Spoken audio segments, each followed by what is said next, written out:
Seorang wanita berusia 40 tahunan mengalami nasib yang kurang beruntung. Dia mendapatkan perlakuan yang tidak mengenakan saat pulang dari kerja. Dia berusaha menjauh dan menghilangkan rasa traumatis tersebut. Namun, apakah dia bisa? Ya, film dengan judul Brava yang dirilis pada tahun 2017 yang lalu akan menceritakan kisahnya. Namanya adalah Janin, seorang wanita karir sekaligus istri. Janin bekerja di sebuah bank memberikan pinjaman kredit untuk mereka-mereka yang ingin membeli rumah. Karirnya sangat bagus. Bahkan, dia juga mendapatkan tawaran promosi untuk ditempatkan di cabang Tiongkok. Janin tinggal bersama suaminya, namun tidak dijelaskan apa pekerjaannya. Yang jelas, mereka udah bersama cukup lama dan terlihat baik-baik saja. Tapi terkadang, entah kenapa, tiap malam Janin tidak bisa tidur dengan nyenyak. Seolah-olah ada pikiran yang mengganggunya. Suatu hari, malam itu Janin baru bisa pulang dari kantor karena lembur. Janin biasanya pulang lewat kereta bawah tanah. Dan kala itu, dia melihat ada dua orang anak muda yang berbuat jahat pada salah satu wanita. Mereka ingin mengambil paksa barang-barang berharganya. Namun, ditegur oleh Janin, hingga pada akhirnya dua pemuda itu pergi. Namun sayangnya, mereka tidak benar-benar pergi. Yang ada mereka malah mengikuti Janin dari belakang. Ketika lokasi sepi dan ada kesempatan, dua pemuda itu langsung menyerang Janin dan memaksanya untuk karaoke anunya. Ini parah sih. Janin memang lebih besar dari mereka, namun tetap saja dia tidak bisa apa-apa. Ketika sudah selesai dengan Janin, dua pemuda itu masih beraksi. Seorang wanita muda yang melintas dan mereka melakukan aksi liar mereka kembali.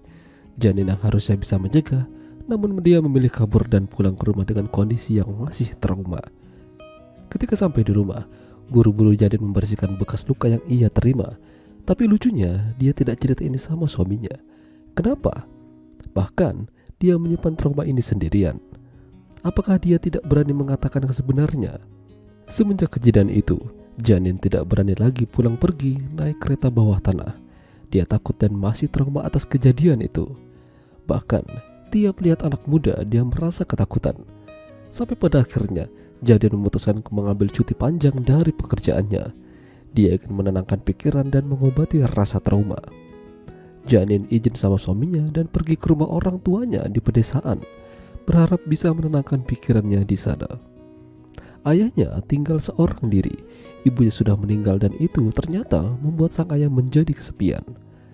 Sampai di sana, Janin diperkenalkan dengan teman ayahnya bernama Pierre, seorang pekerja seni.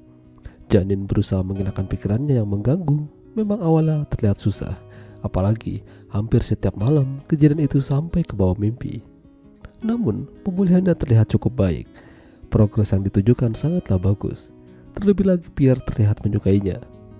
Dia diajak ke rumahnya dan diperlihatkan beberapa karya seninya. Percikan-percikan cinta sepertinya mulai muncul pada Janin. Namun, apakah ini benar? Mengingat dia sudah punya pasangan. Suatu malam, Janin berencana ke rumah Pierre, namun di sana dia melihat ada seorang wanita panggilan dan mereka adu mekanik. Semenjak itu Janin jadi agak kecewa. Kenapa dia nggak main sama dia aja? Meski begitu, hal tersebut tidak mengurangi rasa sukanya Janin pada Pierre. Dia masih respect padanya dan pura-pura tidak melihat apa yang terjadi malam itu. Hingga beberapa hari kemudian, Janin mendapat telepon dari kepolisian kalau pemuda yang menganu malam itu telah tertangkap. Janin dipanggil kembali ke kota untuk dimintai keterangan. Di sana ada juga wanita muda yang menjadi korbannya. Padahal rasa trauma atas kejadian memalukan itu sudah mulai ia lupakan. Namun karena melihat pelakunya lagi, Janin kembali merasakan trauma tersebut. Bahkan dia juga tidak mood berbicara dengan suaminya, seolah-olah mereka tidak akur. Sampai pada akhirnya dia baru mau cerita apa yang sebenarnya telah terjadi. Dan semenjak itu juga mereka makin tidak akur.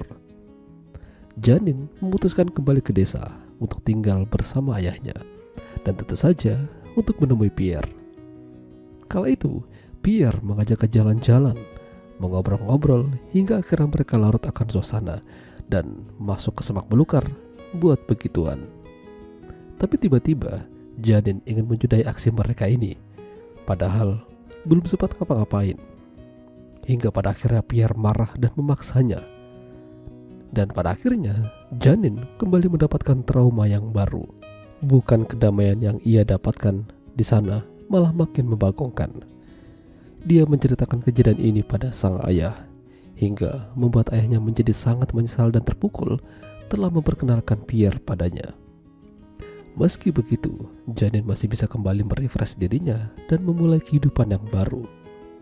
Dia tidak sendirian, masih ada sang ayah yang menjaganya dan akan selalu ada untuknya. Iya, itulah tadi alur cerita film Brava. Jika kalian suka dengan video ini, jangan lupa untuk tinggalkan like. Dan sampai jumpa lagi.